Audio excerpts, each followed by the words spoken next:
अभिनवमध्ये स्वातंत्र्य दिन उत्साहात साजरा. कोणताही प्रश्न सत्ताधाऱ्याला विचारणे हे आपले मूलभूत स्वातंत्र्य. राजीव जगताप यांचे वक्तव्य. आपल्या दैनंदिन जीवनात भेडसावणाऱ्या अनेक समस्यांचे निवारण करण्यासाठी सत्ताधाऱ्यांना जाब विचारणे हे आपले मूलभूत स्वातंत्र्य आहे आणि ते सर्वांनी जपले पाहिजे, असे प्रतिपादन संस्थापक राजीव जगताप यांनी केले.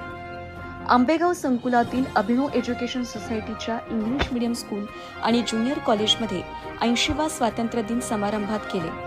यावेळी प्रमुख पाहुणे ओमकार वावळे यांच्या हस्ते ध्वजारोहण करण्यात आले. यावेळी संस्थापक राजीव जगताप, उपाध्यक्ष संजीव जगताप, सेक्रेटरी सुनीता जगताप, सहसेक्रेटरी निर्मोही जगताप, दीपिका जगताप, ॲडव्होकेट दिलीप जगताप, समन्वयक डॉक्टर सविता शिंदे, प्राचार्या वर्षा शर्मा, मुख्याध्यापिका मनीषा शिंदे, संस्थेचे सर्व विभागाचे प्राचार्य, पर्यवेक्षिका, शिक्षक, पालक, विद्यार्थी मोठ्या संख्येने उपस्थित होते. कार्यक्रमाची सुरुवात प्रमुख पाहुण्यांच्या हस्ते ध्वजारोहणाने झाली.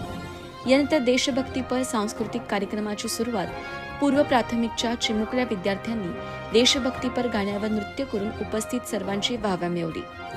परिणिता काटे, अद्विका पठारे, प्रणित खांबे, साक्षी गायकवाड यांनी स्वातंत्र्य दिनानिमित्त विचार व्यक्त केले.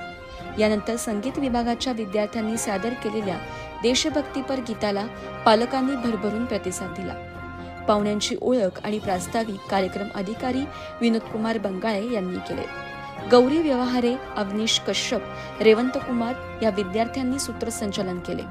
तर आभार आरन बिनू या NSS स्वयंसेवकांनी बोलले. वंदे मातरमने कार्यक्रमाची सांगता झाली. आपल्या गोष्टी आणि मग तिथून स्वातंत्र्याच्या व्याख्या असा सगळा एक संक्रमणाच्या काळात जेव्हा आपण पुढे चाललोय तेव्हा आपल्या अवतीभोवती काय घडतंय, नक्की कोणत्या घटना वारंवार दिसत आहेत, या सगळ्यावरती बोलणं जास्त प्राप्त ठरतं. स्पेशली मी बातमीदार आहे, आम्ही रिपोर्टर इथे ब्युरो म्हणून जरी काम करत असतो, त्यामुळे फार आदर्शवादी संकल्पनांपेक्षा उघड्या डोळ्यांनी जे दिसतं त्याच्या मागे काय घडतंय आणि नक्की कशामुळे या घटना घडल्या ह्याच्यावर बोलण्यावरती साधारण माझा भर असतो. त्यामुळे मार्गदर्शन हा शब्द मला अगदीच माझ्यावरची जबाबदारी वाढवण्याचा वाटतो. पण सुरुवातीलाच होती माझी सरांना पण बोलत होतो, मला एकदम माझ्या शाळेतले दिवस सगळे आठवते की ज्यावेळी आता शाळा ही सांस्कृतिक दृष्ट्या बदलताना दिसते किंवा शाळा ही जी माझ्या पिढीने पाहिलेली किंवा आधीच्या पिढीने पाहिलेली संकल्पना ही पूर्ण वेगळी होती. आताच्या घडीला त्याच्यामध्ये जेव्हा वेगवेगळे बदल घडतात तेव्हा इतकं छान मुलांनी मन लावून एखाद्या गाण्यावरती नृत्य सादर करणं, त्यांनी ते गाणं आणि अगदी सुरात आणि चालीमध्ये वाद्यवृंद पण झाले पाहिजे. इतकं सगळ्या गोष्टी एक होणं मला मस्त वाटतं. बऱ्याच दिवसांत काही छान आणि लक्षात राहतील अशा गोष्टी घडल्या.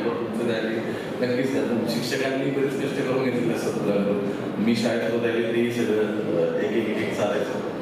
मुद्दा असं स्वातंत्र्य तर मिळालं आपल्या सगळ्यांना, पण त्याचं जबाबदारीत रूपांतरण करण्याची गरज आहे. म्हणजे मी जसं म्हटलं की फार काही आयडियलिस्टिक न बोलता आपल्या अवतीभोवती गोष्टी काय घडतात त्याचं आपलं आकलन काय आणि त्याच्यानुसार मग आपण या स्वातंत्र्याची व्याख्या कशी ठरवणार आहोत याच्यावरती बऱ्याचशा गोष्टी येणार काय ठरणार आहेत. आणि त्याच्यामध्ये विद्यार्थ्यांवर अन्याय होत आहे. 12वीच्या परीक्षेमध्ये हा अन्याय तसा होत नव्हता, पण मला आठवते की ज्यावेळी काही मंडळी त्याच्यामध्ये काही गफला करायचा प्रयत्न करायची त्यावेळेला ते राज्यकर्ते त्यावेळेला त्यांना ते ताब्यात ठेवण्याचा प्रयत्न करायचे किंवा ताब्यात ठेवायचे. पण आता हा प्रकार तो नीट झालेला आहे. त्याच्यामुळे खरं स्वातंत्र्य जे आहे ते स्वातंत्र्याचा अगदी ऐरणीवर आलेला प्रश्न आहे. आदरणीय वाबळे साहेबांनी इतरही गोष्टी अनेक सांगितल्या. त्याच्यामध्ये हा महत्वाचा मुद्दा आहे की स्वातंत्र्य म्हणजे प्रश्न विचारणं. प्रश्न आपण कुठल्याही सत्ताधाऱ्याला विचारणं हे आपलं मूलभूत स्वातंत्र्य आहे.